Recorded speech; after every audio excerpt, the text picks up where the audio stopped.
नमस्ते परमहंसास्वादितचरणकमलचिन्मकरन्दाय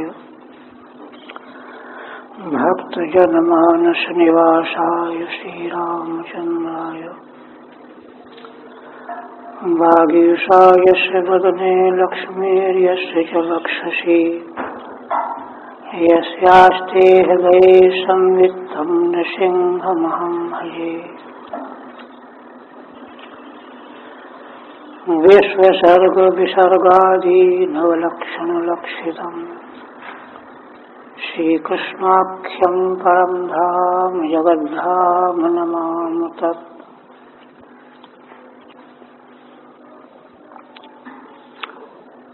परम आदरणीय यति वृंद, भक्त वृंद एवं श्रोतृ, श्रीमद् भागवत के द्वादश स्कंध के अंतर्गत पिछले दिन एकादश अध्याय पूर्ण हुआ और अब द्वादश अध्याय प्रारंभ होने जा रहा है।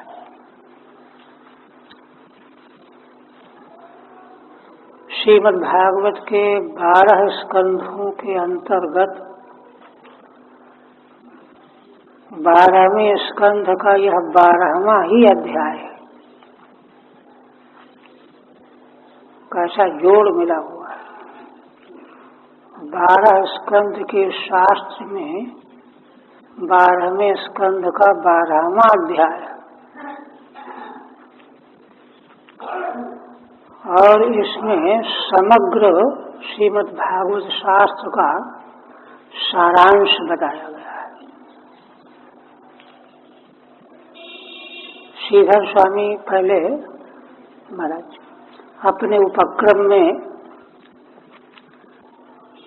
कहते हैं, द्वादशे तु पुराणोक्तो सर्वार्था अनुक्रमः कृतः प्रथम स्कंधमारभ्यो प्राधान्येन समासतः। श्रीधर स्वामी कहते हैं कि इस अग्रिम 12वें अध्याय में श्रीमद् भागवत पुराण में कहे गए उक्त सर्वार्थ समग्र अर्थों का उपक्रम बताया गया है। पहले क्या कहा गया, फिर क्या कहा गया, फिर क्या कहा गया, समग्र अर्थों का उपक्रम क्रमबद्ध उसका उपस्थापन किया गया है। प्रथम स्कंधमारभ्य प्राधान्येन समासतः, एकदम प्रथम स्कंध से आरंभ करके प्रधान विषयों का समासतः माने संक्षेपता, संक्षिप्त रूप में प्रत्येक स्कंध के प्रधान अर्थों की अनुक्रमणिका बताई गई है।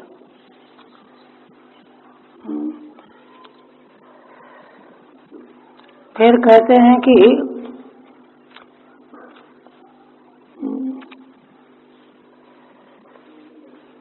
ये बात असल में देखिए, यहाँ एक बात विचार करने की है कि शौनक आदि ऋषियों ने कोई प्रश्न नहीं किया। पिछले अध्याय में भगवान की मंगलमयी विभूतियों का दार्शनिक परिचय वो तो प्रश्न किया था। फिर सूर्य भगवान के 12 मास का जो निरंतर संक्रमण का जो क्रम है सप्तक के रूप में, उसका नाम उल्लेख और वे सारे गण के लोग क्या करते हैं यह वर्णन किया गया था। इसके बाद कोई प्रश्न नहीं कर रहे हैं, किंतु सूत जी अपने से जब प्रश्न करने वाला कोई नया प्रश्न नहीं कर रहा है, इसका मतलब है कि अब शास्त्र का उपसंहार करना तो उपसंहार करने के लिए यद्यपि अंतिम 13वां अध्याय पर्याप्त था, किंतु उसके पूर्व में 12वें अध्याय में जो अनुक्रमणिका प्रस्तुत की जा रही है उसका अभिप्राय क्या है। उसका असल में अभिप्राय है, देखिए शास्त्र यह कहता है कि तत्व दर्शन प्राप्त करने के लिए अच्छी प्रकार से विचारित विषय का बार बार आवृत्ति करनी चाहिए। ये नहीं कि बस पढ़ लिया एक बार या सुन लिया गुरु से आचार्य से, बस हो गया। ब्रह्मसूत्र में भगवान व्यास एक सूत्र प्रस्तुत करते हैं, आवृत्ति असकत उपदेशात। जो विषय शास्त्र में बताया गया है साध्य साधन संबंधित, उसकी बार बार आवृत्ति करनी चाहिए। आवृत्ति असकृत उपदेशात, देखिए वहां हेतु में पंचमी है, क्योंकि वेदांत श्रुतियों में उसका ऐसा करने का उपदेश किया गया है। शास्त्र ने ऐसा उपदेश किया है कि उसकी पुनः पुनः आवृत्ति करनी चाहिए, क्योंकि ऐसा करने से ही वह तत्व हृदयंगम होगा। तो इसी दृष्टि से श्रीमद्भागवत शास्त्र का भी निरंतर बार बार आवर्तन करना चाहिए, यह तो है ही।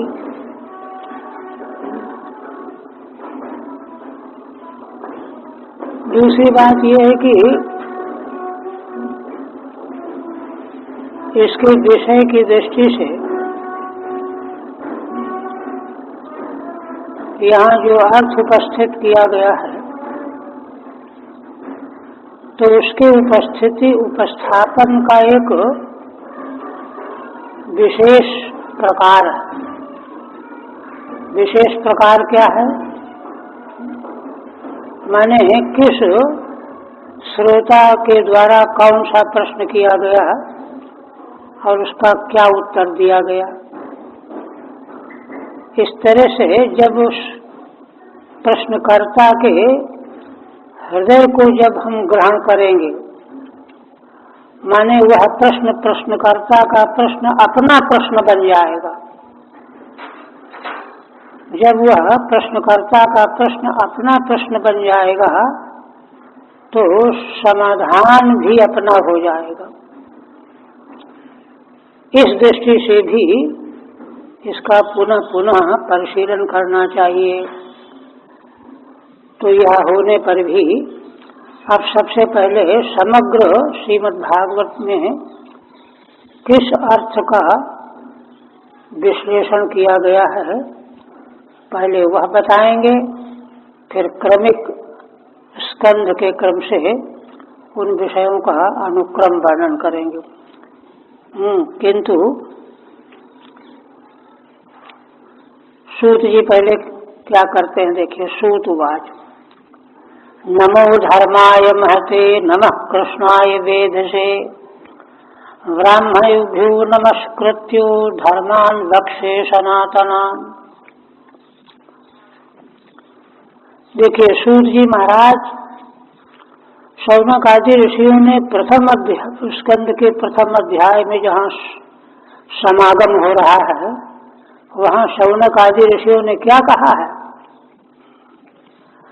आप समग्र शास्त्रों के ज्ञाता, स्नातमन्यत्र छांदसात्। भगवान व्यास के अनुग्रह से आपको समस्त शास्त्र कर्तरा मलकवत उपस्थित है। इसलिए आपसे हम यह पूछना चाहते हैं क्योंकि आपने, है ना, सदगुरु के द्वारा श्रद्धा पूर्वक श्रवण ही नहीं किया, फिर उसको तैयार किया है, मनन किया है, मनन करके उसको अपने अंदर धारण किया है। इसलिए हम आपसे यह जानना चाहते हैं कि इतना सब करने के बाद आपने साध्य साधन के निष्कर्ष के रूप में क्या तय किया है? माने वह कौन सा ऐसा साधन है जिससे कि साधक पूर्ण तृप्ति को प्राप्त हो जाए? ये नात्मा सुप्रसीदति, जिससे चित्त प्रसन्न हो जाए, गदगद हो जाए, आनंद से ओतप्रोत हो जाए।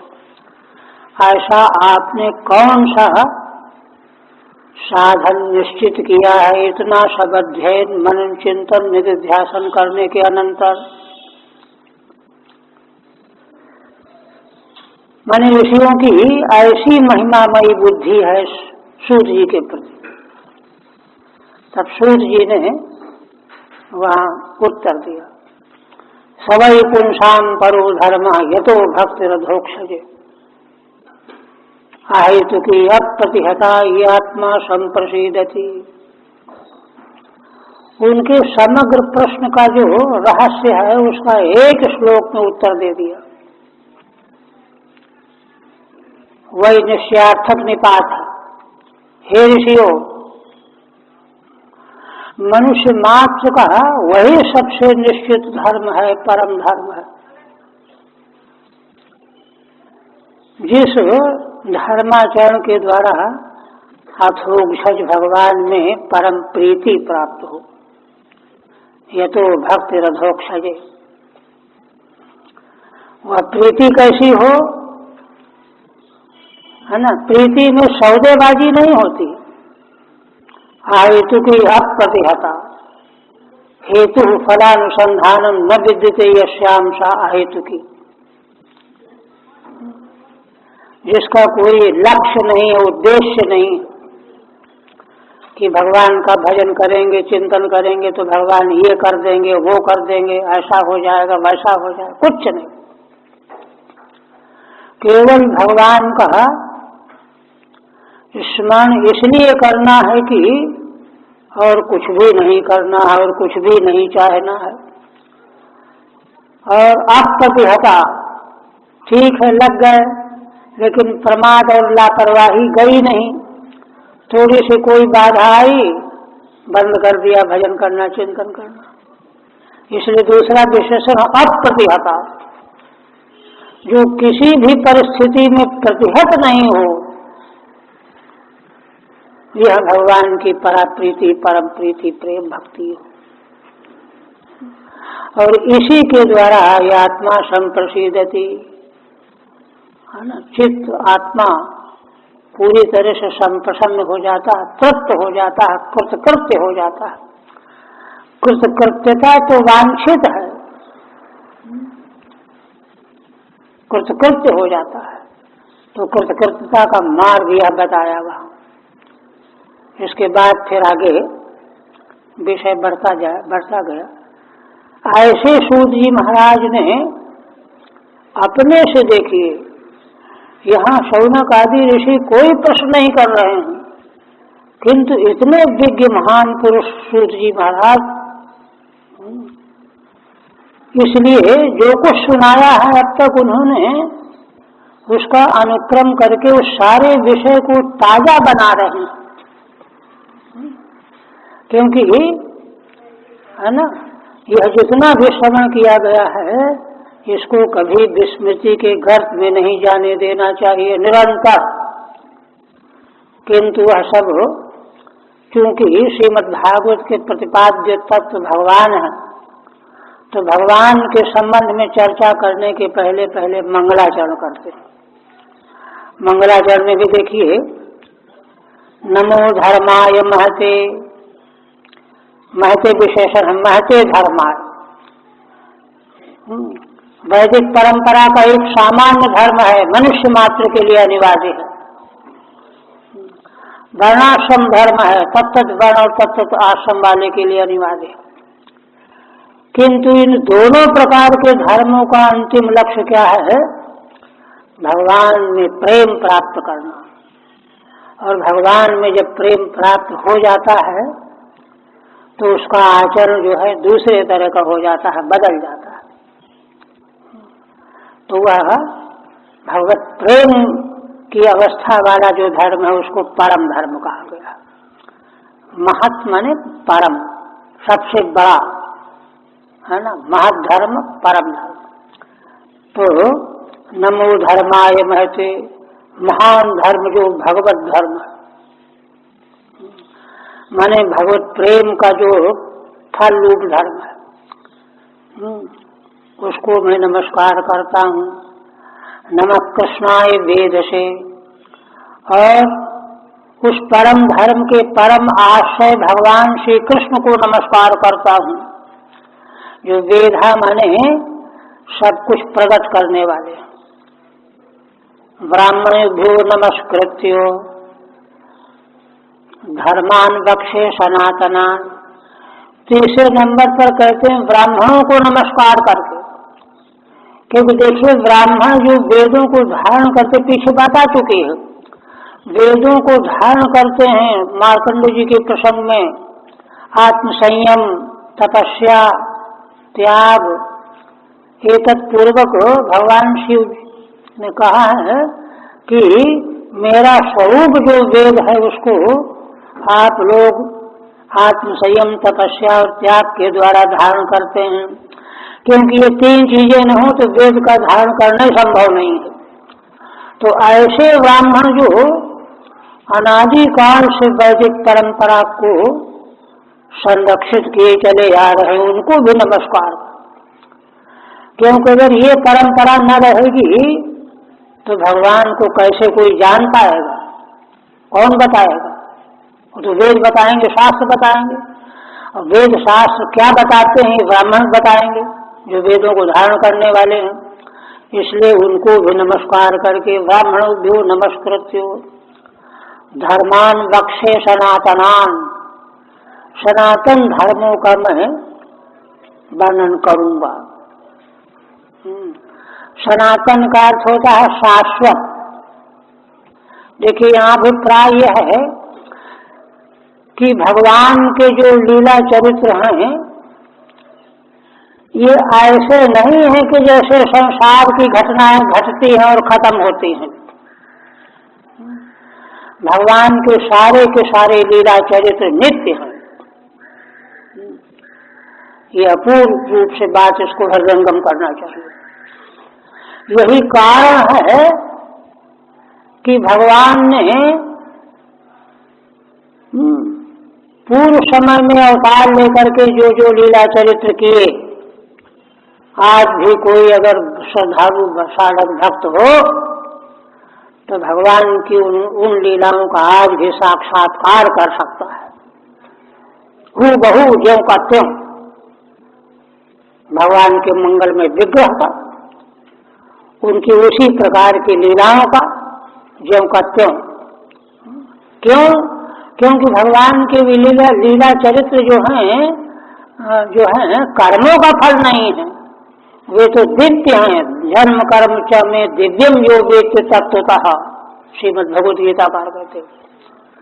तो इसलिए वे सनातन है। श्रीमद् भागवत में जितने भी चरित्र वर्णन किए गए हैं सब भगवत संबंधी चरित्र सनातन हैं, शाश्वत हैं। उन्हीं का मैं वर्णन करूंगा। धर्मान बक्षे सनातनान। अब टीका देखिए। तदेवं अस्मिन् पुराणे विस्तरेण उक्तान अर्थान संक्षेपतो वर्णयिष्यन्। श्री स्वामी कहते हैं कि इस प्रकार से इस श्रीमद् भागवत महापुराण में विस्तार से जो धर्म अर्थ वर्णन किया गया है, उक्तान धर्मान संक्षेपतो वर्णयिष्यन्, उनको संक्षेप में समाज शैली में वर्णन करने के लिए, वर्णयिष्यन् माने वर्णन करने की तैयारी कर रहे हैं। धर्मादीन प्रणमति, सबसे पहले मंगलाचरण करना चाहिए। तो मंगलाचरण में धर्मादिकों का 3 को प्रणाम करते हैं, धर्मादीन प्रणमति, है ना। नमो धर्माय महते में महते हरिभक्ति लक्षणाय।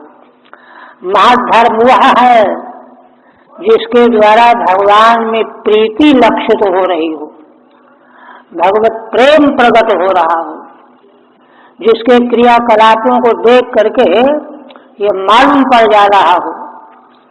जैसे प्रहलाद जी के लिए वर्णन आया सप्तम स्कंद में कि संसार के वे प्राणी जो अनेकों दुखों से घबराए हुए हैं, बेचैन हैं, हाय हाय कर रहे हैं, किंतु अगर चलते फिरते उनको प्रहलाद जी का दर्शन हो जाता था तो उनके सारे दुख समाप्त हो जाते थे। ये है ना, माने जिन भगवान के भगवत प्रेमी भक्त के दर्शन से जो है इतना बड़ा परिवर्तन हो जाए, कर्म के जाल में फंसे हुए जीव को इतनी राहत मिल जाती है। इसलिए भगवत संबंधी धर्म सबसे महान धर्म है। हरिभक्ति लक्षणाय,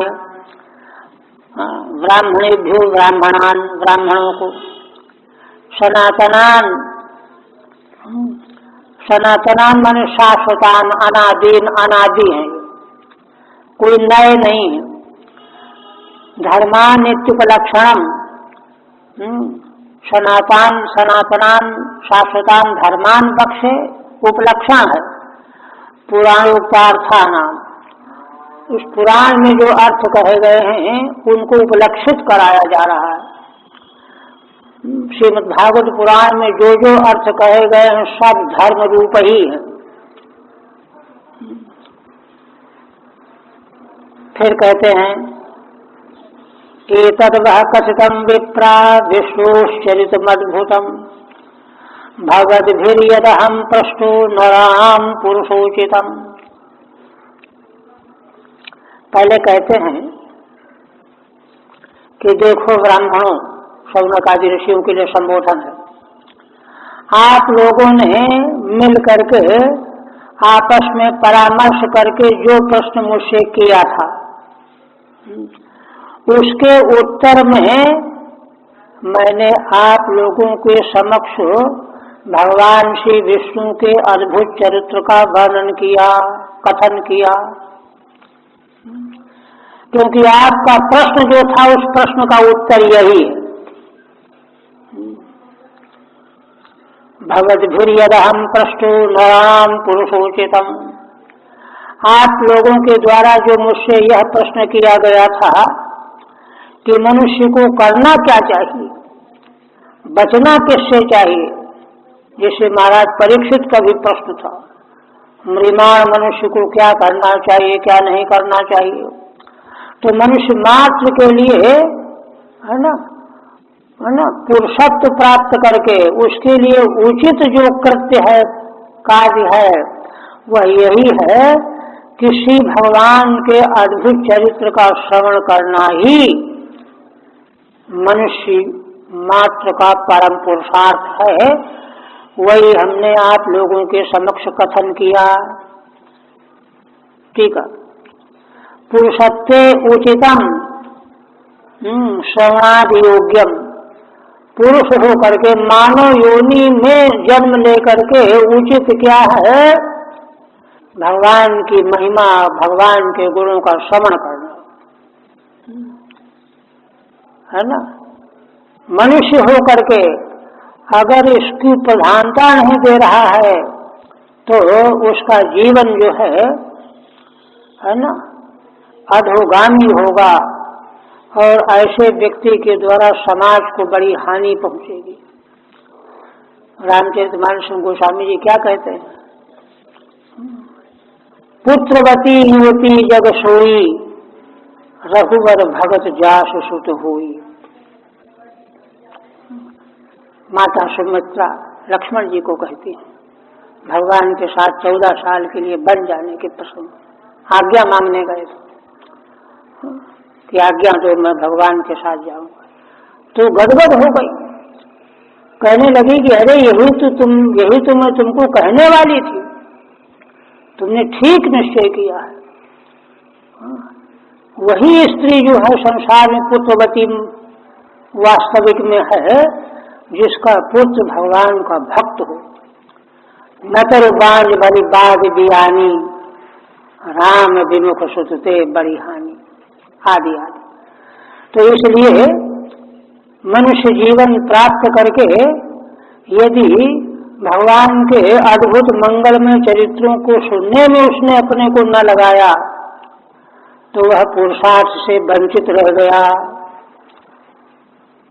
तो वह मैंने आप लोगों को सुनाया, जैसा कि आप लोगों ने प्रश्न किया था कि मनुष्य को क्या करना चाहिए परम शांति प्राप्त करने के लिए, चित्त को प्रसन्न करने के लिए। तो वह मैंने वर्णन किया।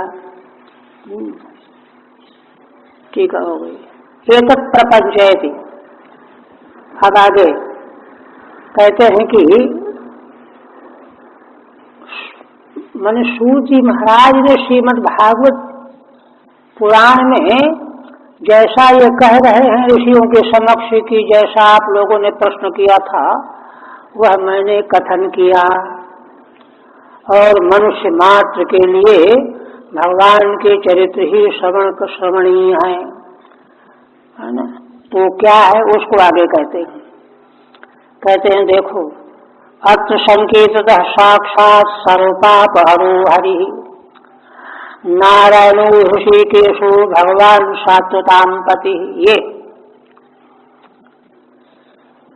सूत जी महाराज कहते हैं कि हे ऋषियों, अत्र माने अस्मिन् श्रीमद् भागवते शास्त्रे, ही श्रीमद् भागवत शास्त्र में साक्षात सर्वपाप हरो हरि नारायण ऋषिकेश भगवान सात्वताम पति संकीर्तिता। इस शास्त्र में जो भगवान श्री हरि समग्र पापों का नाश करने वाले, हरण करने वाले हैं, और साक्षात माने प्रत्यक्ष होने वाले हैं, नारायण हैं। ऋषिकेश माने सभी इंद्रियों के स्वामी हैं, भगवान है ना। सात्वताम पति ही भक्तों के रक्षक। अब सभी शब्दों का अर्थ तो विस्तृत हो जाएगा। भगवान शब्द का अर्थ है सदैश्वर्य संपन्न, भक्तों के पालक संरक्षक, इंद्रिय जन्य ज्ञान के अधिष्ठाता स्वामी आदि आदि। तो इन भगवान का जो है इस श्रीमद् भागवत शास्त्र में संकीर्तन किया गया। माने अभिप्राय क्या है, श्रीमद् भागवत का समग्र वर्णन अर्थ से लेकर के उसमें सब में श्री भगवान का ही वर्णन है। अब भगवान के वर्णन के का प्रसंग लाने के लिए भक्त का वर्णन आ गया है, घटनाओं का वर्णन आ गया है, परिस्थितियों का वर्णन आ गया है ना। वो सारा जो कुछ भी आ गया है बीच में, वह सब भगवान का ही वर्णन है। एक बार महाराज जी ने बताया वाराणसी में कि भगवान का चरित्र श्रवण करना चाहिए, कथन करना चाहिए। तो एक ने पूछा कि महाराज रामायण में तो रावण का चरित्र भी वर्णन किया गया है और भी वर्णन है, तो अब जब राम भगवान का चरित्र पढ़ेंगे तो उसको भी पढ़ना पड़ेगा, उसको भी समझना पड़ेगा, सुनना पड़ेगा। ये प्रश्न किया उसने। तो महाराज ने मुस्कुराते उत्तर दिया, कहा कि हाँ, रामायण का एक एक अक्षर भगवान का चरित्र है, क्योंकि वे सबका उल्लेख तो भगवान की महिमा को उद्घाटित करने के लिए है। भगवान की महिमा का उद्घाटन कैसे होता, अगर असुरों के साथ जो है उनका इस प्रकार का प्रसंग न उपस्थित होता तो भगवान के दिव्य मंगलमय चरित्र का उद्घाटन नहीं होता। इसी तरह से महाराज ने कहा कि सब पुराण शास्त्रों में हरि सर्वत्र गीयते, अष्टादश पुराणेषु इतिहासादिषु सर्वत्र भगवान श्री हरि ही गाए गए हैं। इसलिए अत्र संकीर्तितः साक्षात सर्वपाप हरो हरि। अब जिन भगवान का यहाँ कीर्तन कथन किया गया है वे कैसे सर्व पाप हरः, सब प्रकार के पाप और सभी के पाप। ये नहीं कि ये छोटी जाति का है या मनुष्य से जाति से इतर जाति, कुछ नहीं है ना। देवता, दानव, मानव, पशु, पक्षी, कीट पतंगा कोई भी हो, सभी के समग्र पापों का नाश करने वाले भगवान हैं। उन भगवान श्री हरि का इसमें संकीर्तन किया गया है, कथन किया गया, बार बार दोहराया गया है। साक्षात जो नारायण है, सृष्टि के मूल हैं। टीका में कहते एतत् प्रपंचयति, है ना, उसी को आगे यहाँ पर विस्तार से कहते हैं अत्रेति। भगवान ऐश्वर्यादि षट्गुण, भगवान कैसे हैं? ऐश्वर्य से समग्र से, धर्म से, यश से, ज्ञान वैराग्य से, सनाम भगीति इंजना, इच्छा भग जो कहे गए हैं, इन भगों से युक्त जो भगवान हैं सदैश्वर्य संपन्न, षड्गुण, साक्षात संकीर्तिता ही तो देवता कांडार्थ, उन्हीं का साक्षात श्रीमद् भागवत पुराण में संकीर्तन किया गया, कथन किया गया है। वेद के 3 कांडों में से देवता कांड का अर्थ भरा हुआ है श्रीमद् भागवत में, उपासना कांड चाहे देवता कांड। इसके बाद फिर कहते हैं ज्ञान कांड, ब्रह्म कांड। ये तो हो गया देवता कांड। अब आगे ब्रह्म कांड, हाँ, पर ब्रह्म ज्ञान कांड, जिसको वेद का तीसरा कांड कहते हैं। अत्र ब्रह्म परम गुह्यम जगत प्रभुवाप्ययम ज्ञानम तदुपाख्यानम प्रोक्तम विज्ञान संयुतम। सूत जी महाराज कहते हैं कि हे ऋषियों, देखो अत्र इस श्रीमद् भागवत शास्त्र में परम ब्रह्म का कीर्तन किया गया है, कथन किया गया है, जो कैसा है? परम गुह्य है ना। जिस परम ब्रह्म का यहाँ निरूपण किया गया है वह परम गोपनीय है, रहस्यमय है। उसको अनाथ वस्तु की तरह से कोई भी नहीं जान सकता, ऐसा परम ब्रह्म है ना। कहते हैं कि फिर कैसे उसका वर्णन किया गया है? अरे कहते हैं जगत प्रभुवाप्ययम, वह परम ब्रह्म जो तत्व है, जो सारे संसार का प्रभव और अप्यय, प्रभवति अस्मादिति प्रभव, जिससे सब उत्पन्न हो, अत्येत लियते अस्मिन्निति अत्यय, और जिसमें सबका लय हो जाए। समग्र विश्व ब्रह्मांड जिस तत्व से प्रकट होता है और जिसमें लीन होता है, वह परम ब्रह्म, गुह्य परम ब्रह्म, जो जगत का है ना अधिष्ठान है, उसका यहाँ पर निर्वचन किया गया है, कथन किया गया है।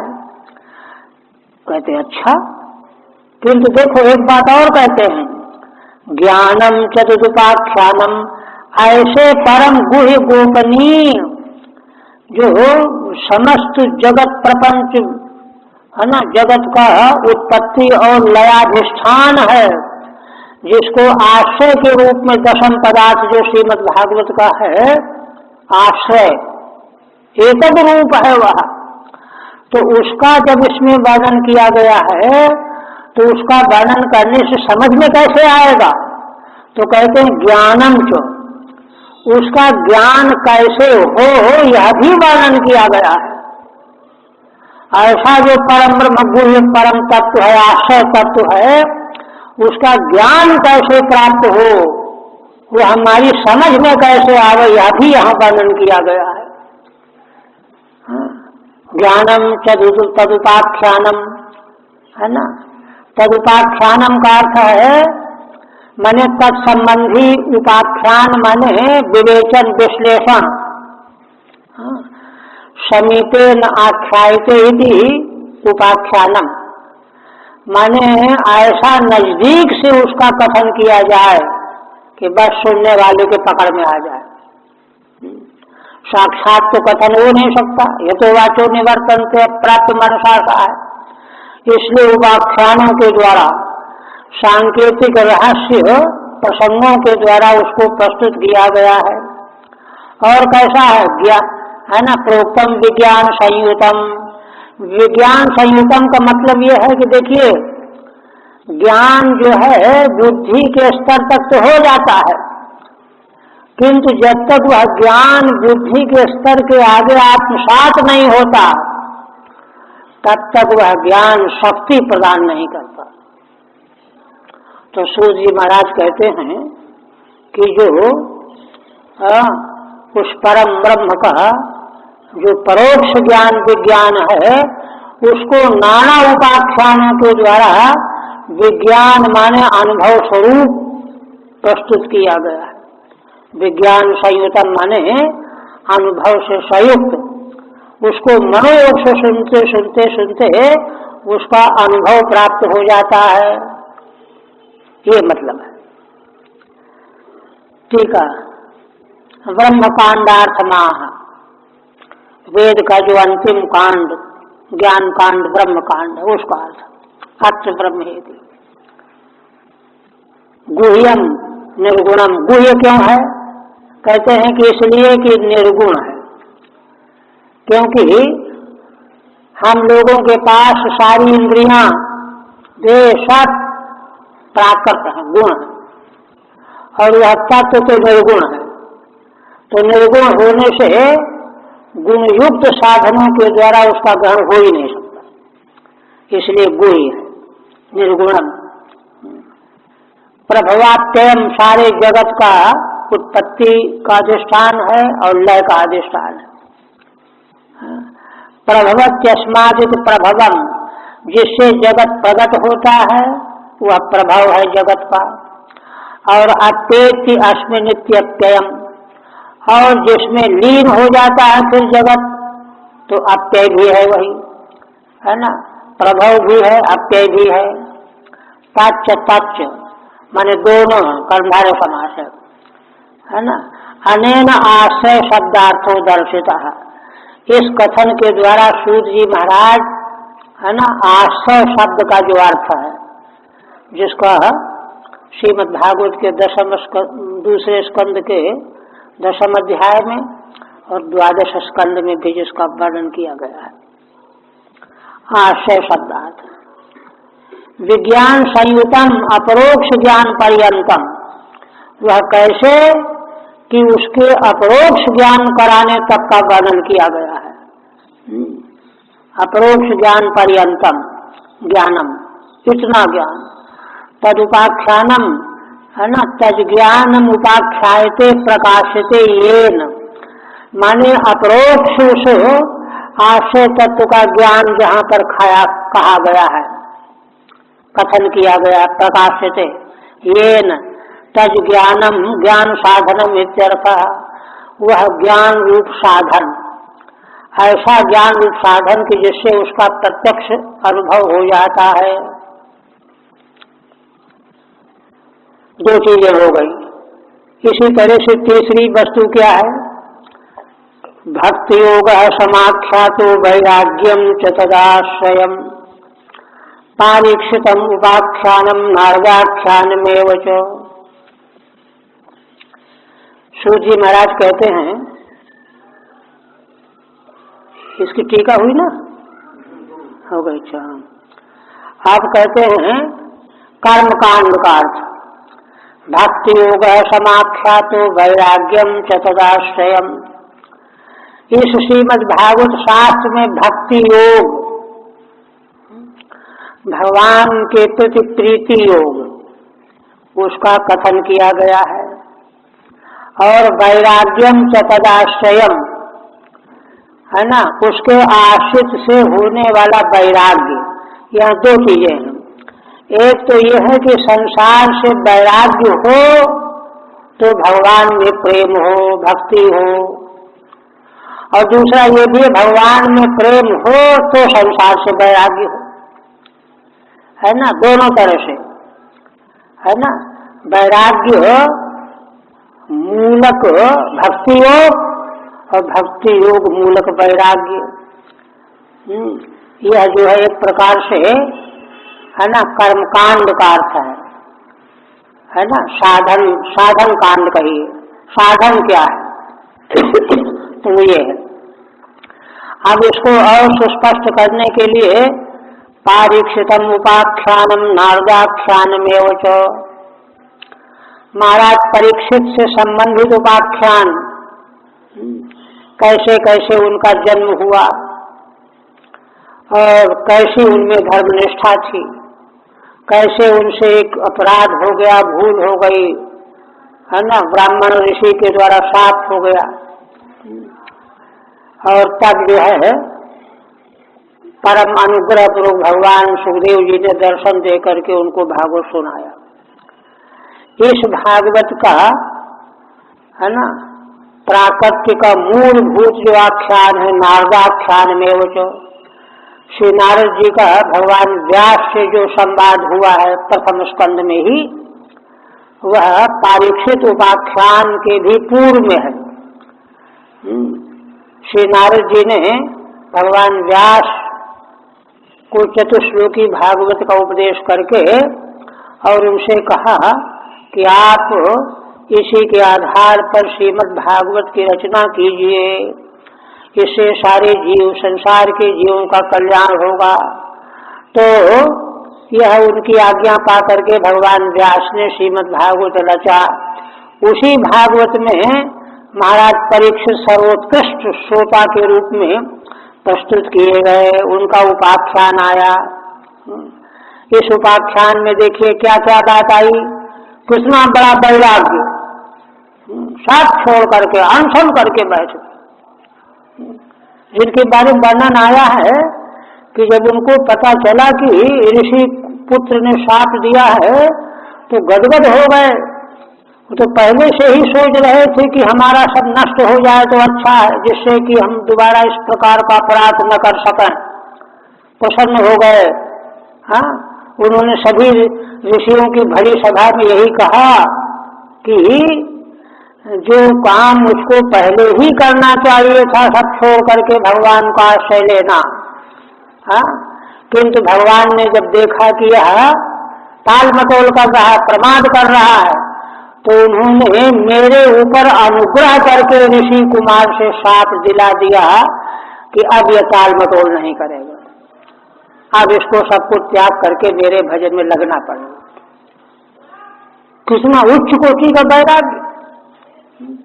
माने इतना भयंकर शाप सुन करके भी जो उसकी व्याख्या में यह समझ रहे हैं कि यह तो भगवान की बहुत बड़ी कृपा अनुग्रह है। देखिए, भागवत प्रीति योग का जब आरंभ होता है तो ऐसा वैराग्य उदित होता है, और इस कोटि का वैराग्य जब होता है वह भगवत प्रेम जो है वास्तविक रूप में हृदय में प्रकट होता है ना, जिसको महाभक्ति योग कहा जाता है।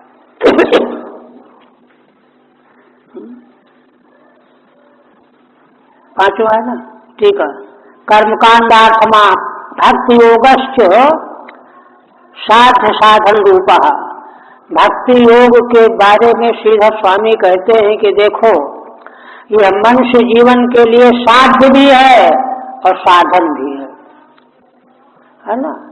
अगर भगवान के प्रति प्रगष्ट प्रीति नहीं जागृत हुई है तो भी संतों के चरणों में बैठ करके अभ्यास करो, भगवान के लीला चरित्रों को सुनो, उससे वह साध्य भक्ति योग प्राप्त हो जाएगी। तो इसलिए नवधा भक्ति का जो वर्णन किया गया है वो साधन रूप है। साधन भक्ति से क्या होगा? वैराग्य दृढ़ हो जाएगा और वैराग्य दृढ़ होते ही भगवान के प्रति पराप्रीति प्रकट हो जाएगी। इसलिए भक्ति योग साध्य भी हुआ और साधन भी हुआ।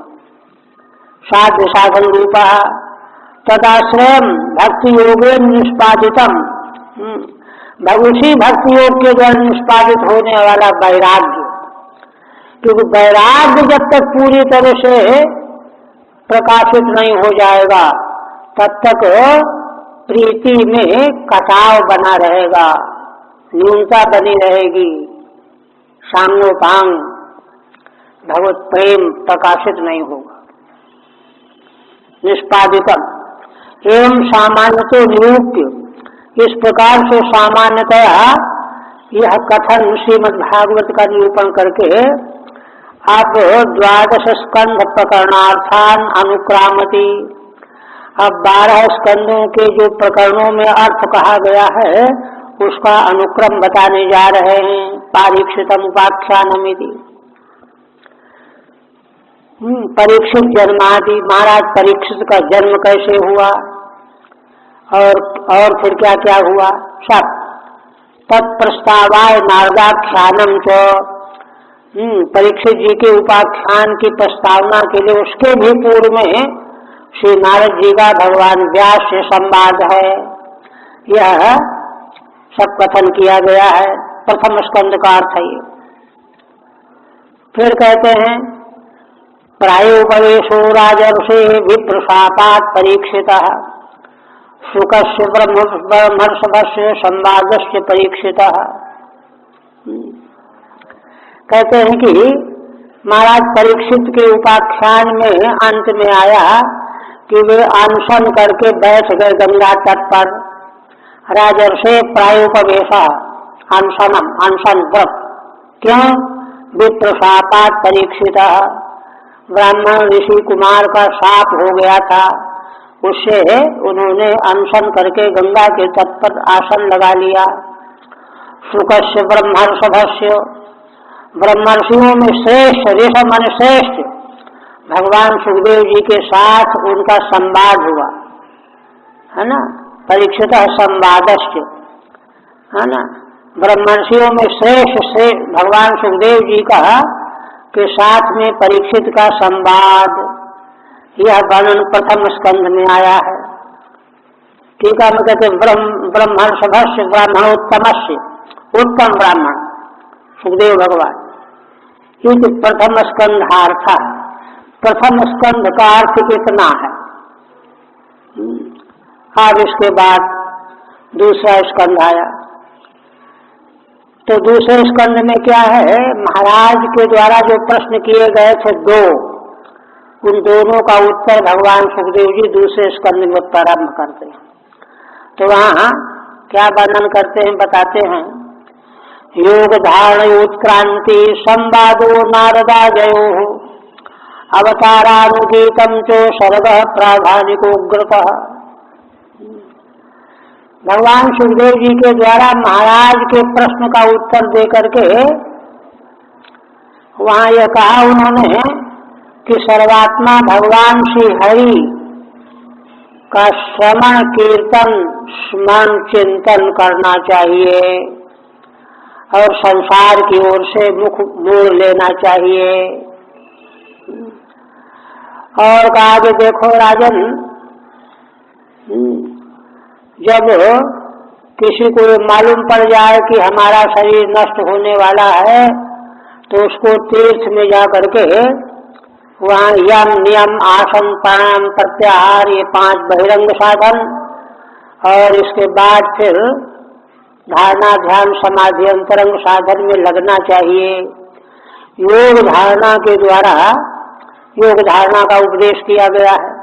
योग धारणा के द्वारा शरीर को छोड़ देना चाहिए, है ना। योग धारणा उत्क्रांति, योग धारणा के द्वारा उत्क्रांति माने शरीर का त्याग, लोकांतर गमन, है ना। सद्य मुक्ति और क्रम मुक्ति दोनों का वर्णन वहाँ है।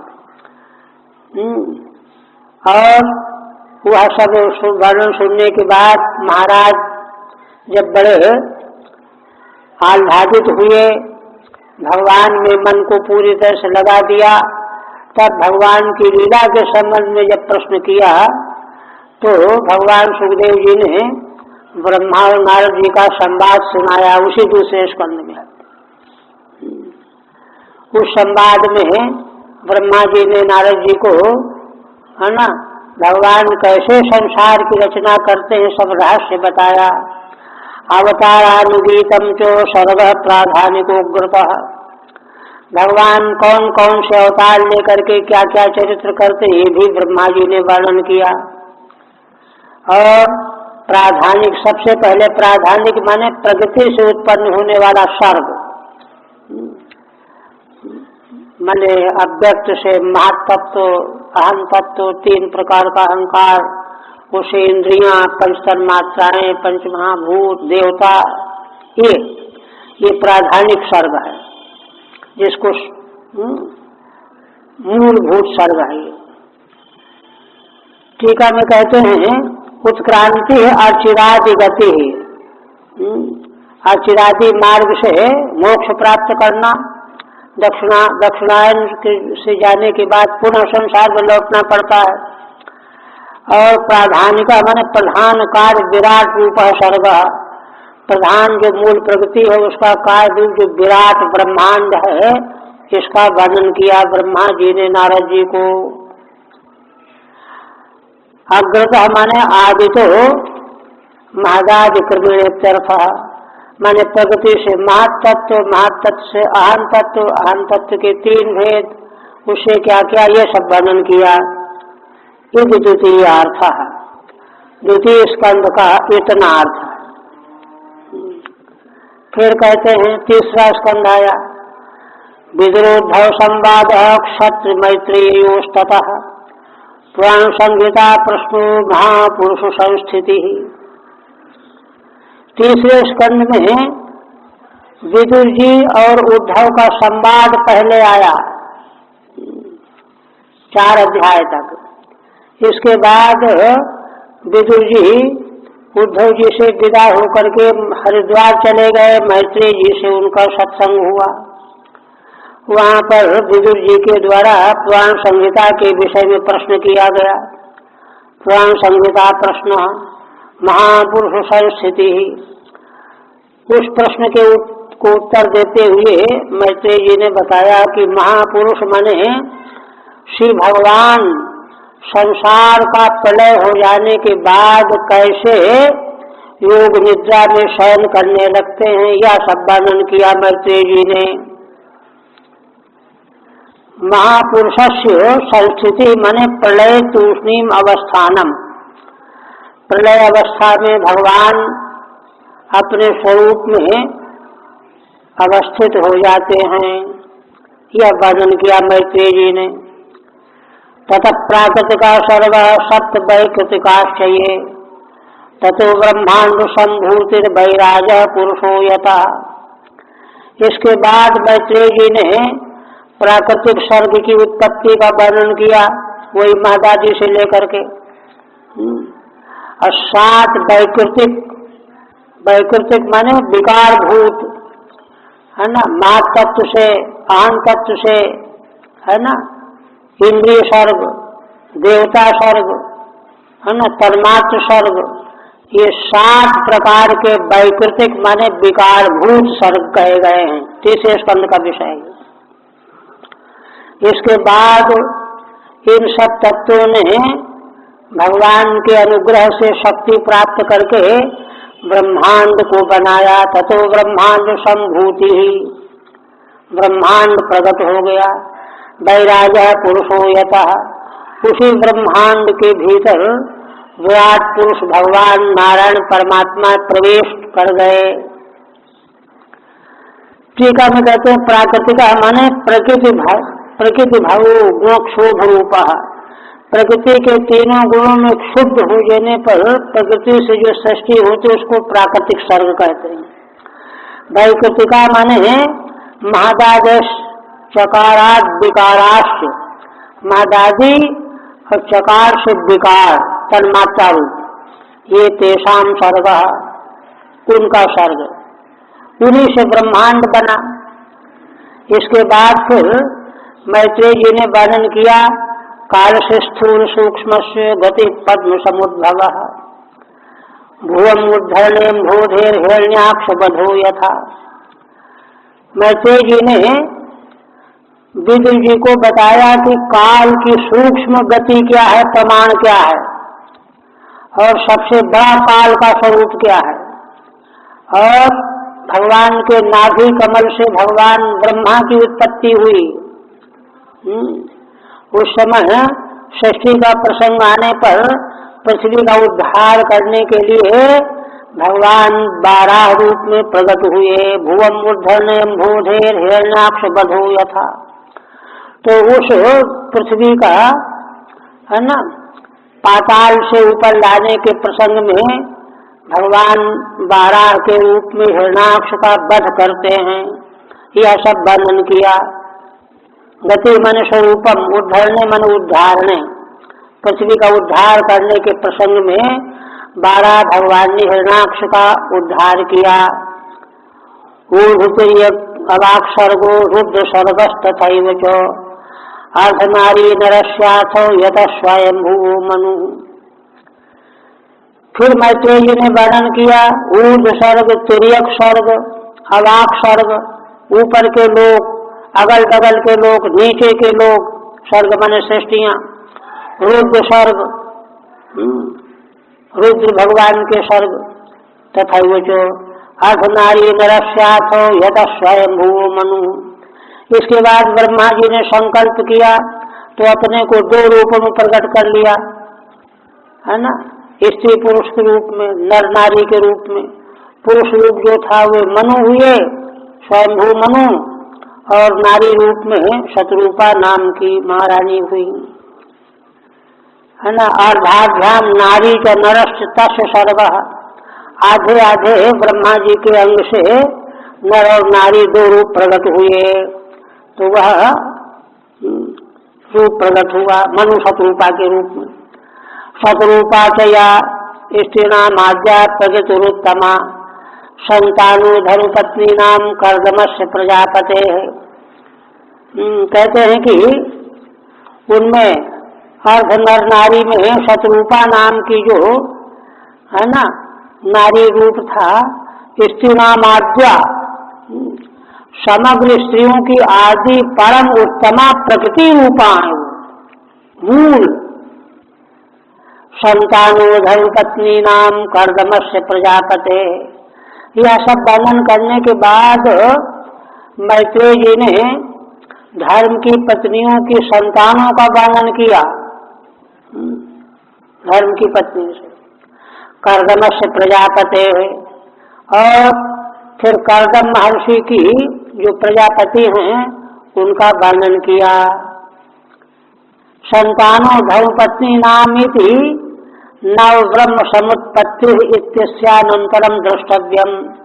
श्रीधर स्वामी कहते हैं कि देखो पहले 9 है ना ब्रह्मा जी के 9 पुत्र उत्पन्न हुए हैं, उसके बाद जो है धर्म की पत्नियों के संतानों का वर्णन है मूल में।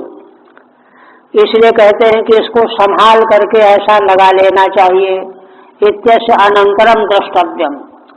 क्योंकि सूर्य जी असल में भगवान के प्रेम में इतने डूबे हुए हैं कि उनको क्रम भूल जाता है। भगवान के लीला चरित्रों के वर्णन में इतने बेसुध हो जाते हैं कि आगे पीछे का क्रम जो है भूल जाता है।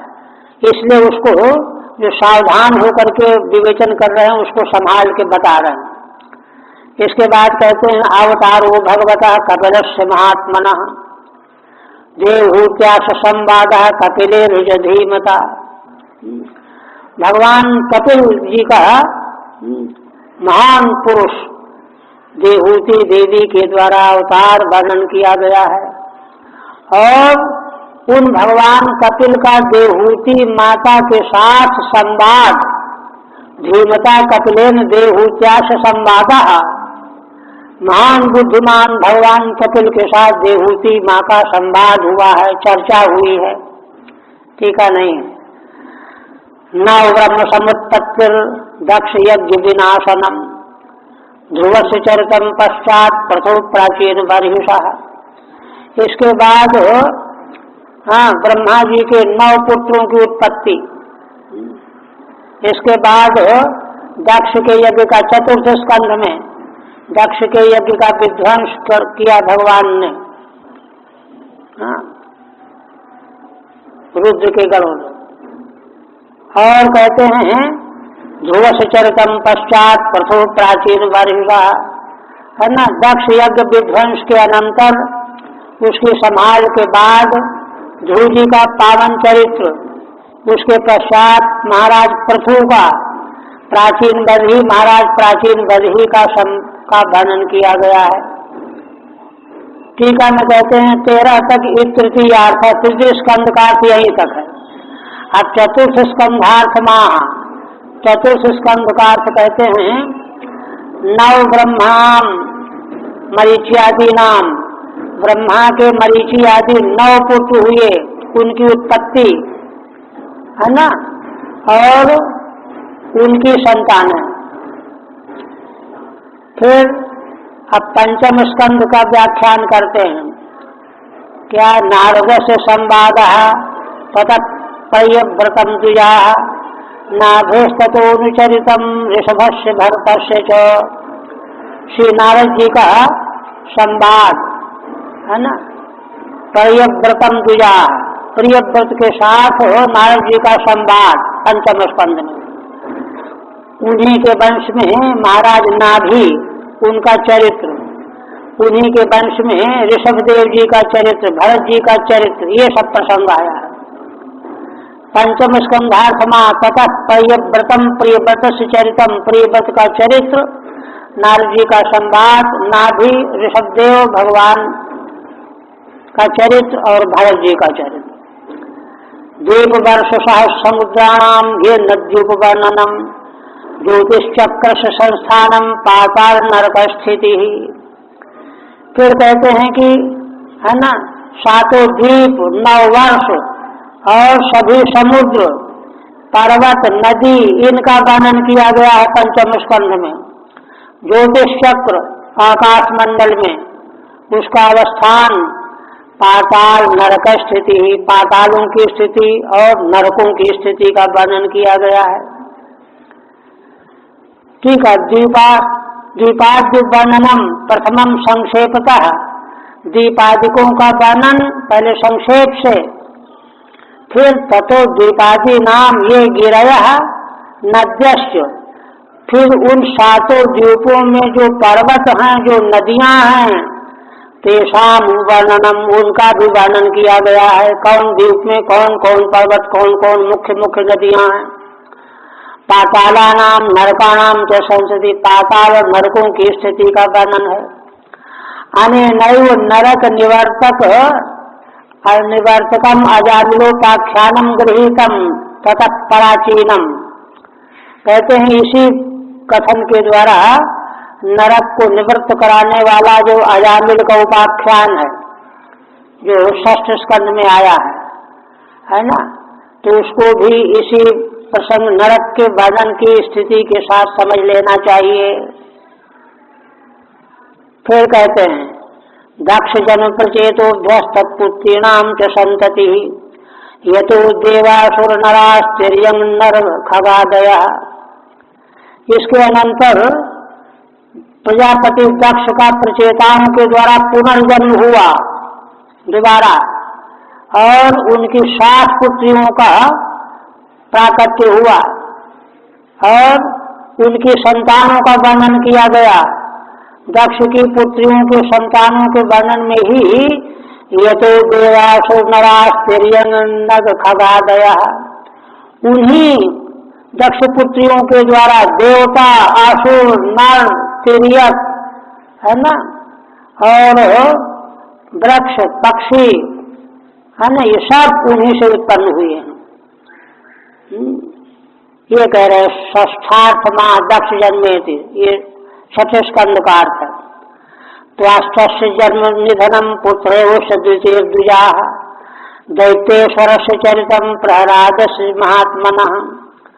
इसके बाद त्वष्टा से वृत्रासुर का जन्म, उसका निधन भगवान की कृपा से, वज्र के द्वारा इंद्र से मारा गया।